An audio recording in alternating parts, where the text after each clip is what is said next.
Marami ang nawalan ng trabaho. Sa ilang lugar, nakikitaan na ng mga protesta at pag-aaklas mula sa mga manggagawa at estudyante. Sa kasalukuyan, matinding kaguluhan at pagbabago ang nararanasan ng China. Sa gitna ng tumitinding tensyon, maraming mabibigat na hamon ang kinahaharap ng bansa mula sa pagbagsak ng ekonomiya, paghigpit ng pamahalaan, lumalawak na tensyon sa loob at labas ng bansa, at mga posibleng epekto nito sa buong mundo. Bakit unti-unting bumabagsak ang ikalawang pinakamalaking ekonomiya sa mundo?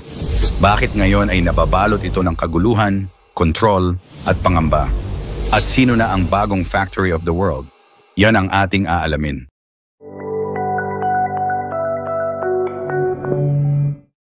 Sa loob ng mahigit 3 dekada, namayagpag ang China bilang tinaguriang factory of the world.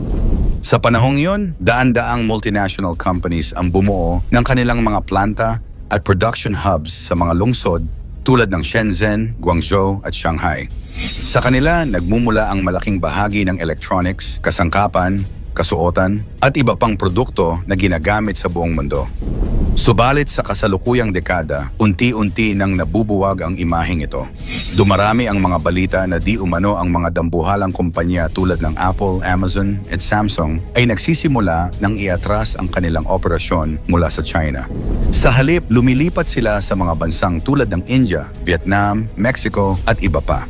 Ang paggalaw na ito ay hindi basta usapin ng negosyo, kundi isang palatandaan ng mas malalim na krisis sa loob at labas ng China. Tumataas ang gastos sa paggawa, dumarami ang mga limitasyon sa paggawa ng kabataan, lumalala ang tensyon sa geopolitika, at nagkakaroon ng mas istriktong kontrol ang pamahalaan.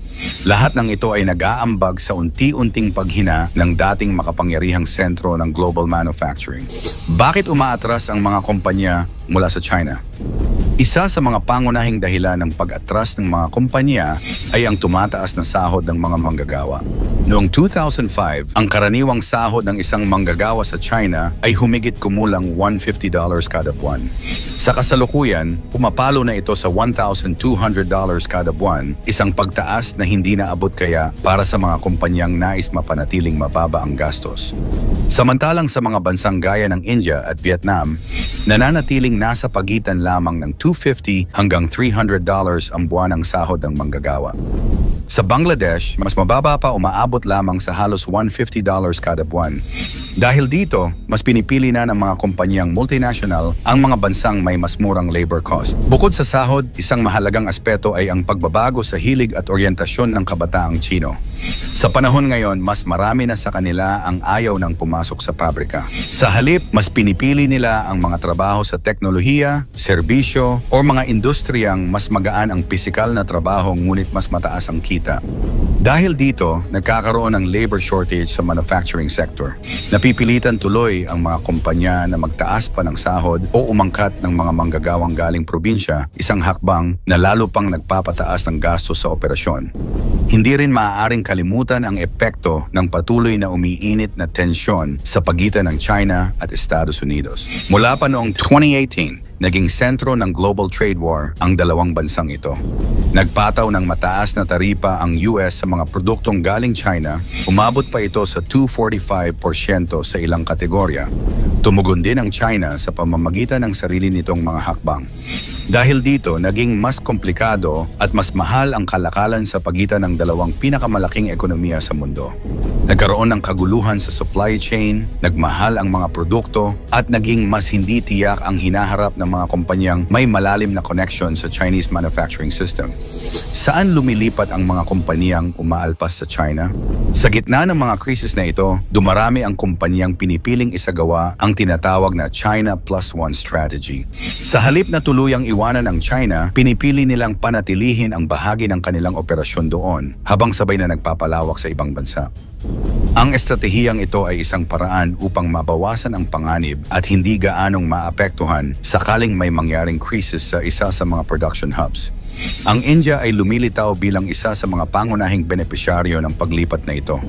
Malaki ang population nito, may mabilis na lumalaking middle class at aktibong isinusulong ng pamahalaan, ang mga pulisiya para akitin ang foreign investment. Sa kasalukuyan, halos 20% ng iPhone production ng Apple gaganap na sa India, isang malaking pag-angat mula sa halos 1% noong 2005. Katuwang nila rito ang mga kumpanyang Foxconn at Tata Group. Ang Samsung, Dell at iba pang electronics companies ay kasalukuyan ding naglalagay ng kanilang mga planta sa bansa. Ang Vietnam naman ay kilala sa pagiging agresibo pagdating sa electronics manufacturing. Sa Hanoi at Bac Ninh, naroroon ang mga malalaking pasilidad ng Samsung, Intel at LG. Sa larangan ng kasuotan, inilipat na rin ng Nike ang bahagi ng produksyon nito sa Vietnam upang mapanatili ang mababang gastos at masiguro ang tuloy-tuloy na supply. Sa kabilang dako, ang Mexico ay umaarangkada bilang alternatibong hub sa Latin America. Dahil sa pagiging malapit nito sa Estados Unidos at pagiging bahagi ng USMCA, mas madali at mas mabilis ang shipping ng produkto. Sa Monterrey, nagtatayo si Elon Musk ng bagong Tesla Gigafactory. Ang Foxconn naman ay lumalawak ang operasyon para sa mga electronic parts. Hindi rin nagpapahuli ang General Motors at Ford sa paglipat ng bahagi ng kanilang EV production sa Mexico. Sa Southeast Asia, lumalakas ang papel ng Thailand bilang hub para sa semiconductors, AI devices at consumer electronics. Naroroon na ngayon ang mga planta ng Sony, Sharp at Western Digital. Ang Bangladesh, sa kabilang banda, ay patuloy na lumalakas bilang pangalawang pinakamalaking exporter ng garments sa buong mundo. Dito na ngayon tumutungo ang mga global clothing brands tulad ng H&M at Zara para sa mas murang produksyon.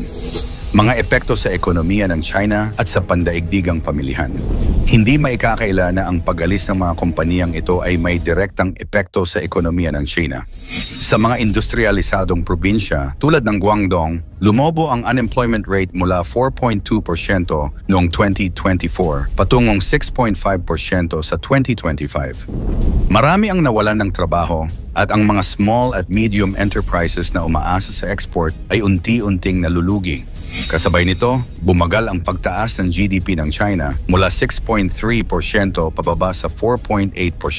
Hindi lang ito pang ekonomikong usapin, may mga implikasyon din ito sa sosyal na katatagan. Habang dumarami ang mga walang trabaho, lumalaki ang hindi pagkakasiya sa pamahalaan at lumalawak ang agwat sa pagitan ng mayayaman at mahihirap. Sa ilang lugar, nakikitaan na ng mga protesta at pag-aaklas mula sa mga manggagawa at estudyante. Sa pandaigdigang antas, ramdam din ng mga mamimili ang epekto ng krisis. Tumataas ang presyo ng mga produkto. Umabot sa 12% ang itinaas ng smartphones, habang 8% naman sa mga damit. Nauuso ang second-hand economy, mas pinipiling suportahan ang lokal na produkto at lumalaganap ang pagkaantala sa delivery ng gadgets, electric vehicles, appliances at hotel supplies. Ang mga pagbabago sa supply chain ay nangangailangan ng panahon bago muling maging matatag. Ang kasalukuyang pag-alis ng mga malalaking kumpanya mula sa China ay hindi simpleng desisyon.